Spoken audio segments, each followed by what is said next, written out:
దేశవ్యాప్తంగా జరుగుతున్న హర్ ఘర్ తిరంగా కార్యక్రమంలో భాగంగా మాజీ గవర్నర్ బీజేపీ సీనియర్ నేత బండారు దత్తాత్రేయ హైదరాబాద్లోని తన నివాసంలో జాతీయ జెండాను ఆవిష్కరించారు.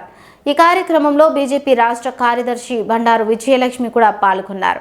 ఈ సందర్భంగా దత్తాత్రేయ మాట్లాడుతూ స్వాతంత్ర దినోత్సవానికి ముందుగా ప్రతి ఇంటిపై త్రివర్ణ పతాకాన్ని ఎగరవేయడం ద్వారా దేశభక్తి భావాన్ని పెంపొందించడంతో పాటు జాతీయ ఐక్యతను బలోపేతం చేయడమే హర్ ఘర్ తిరంగా కార్యక్రమం ప్రధాన లక్ష్యమని తెలిపారు.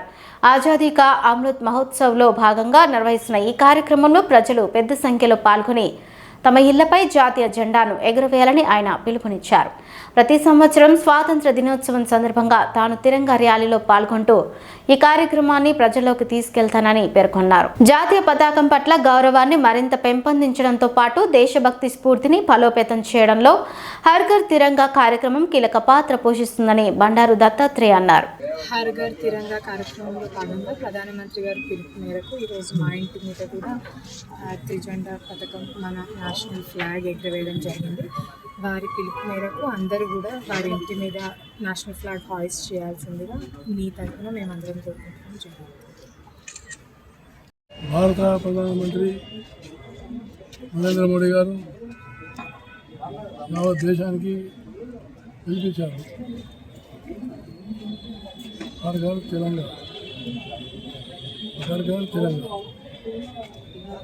ప్రతి ఇంట్లో ప్రతి పౌరుడు సగర్వంగా తిరంగా జెండాను ఎత్తుకోవాలని, ఎందుకంటే మన దేశానికి మన యొక్క దిక్సూచి ప్రతీక. కాబట్టి తిరంగా ఆధ్వర్యంలోనే అనేక మంది స్వతంత్రం సంపాదించి అమరులైనారు, త్యాగాలు చేశారు.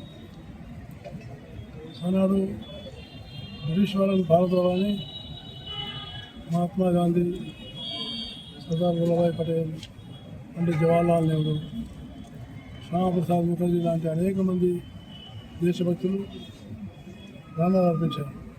కాబట్టి మనం ఈరోజు అదే దేశభక్తిని, అదే నిస్వార్థ భావన, దేశం కోసం పనిచేద్దాము. వికసిత్ భారత్ లక్ష్యాన్ని పూర్తి చేద్దాం. వికసిత్ భారత్లో మనందరం భాగస్వాములు అవుదాం.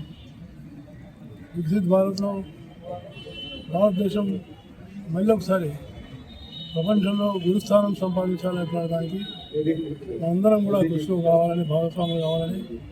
కాబట్టి ఈ యొక్క దేశభక్తి, జాతీయత ఇలాంటి భావాలు ఎంత దేశంలో పెడితే అంత యువతలో అంత చైతన్యం వస్తుంది.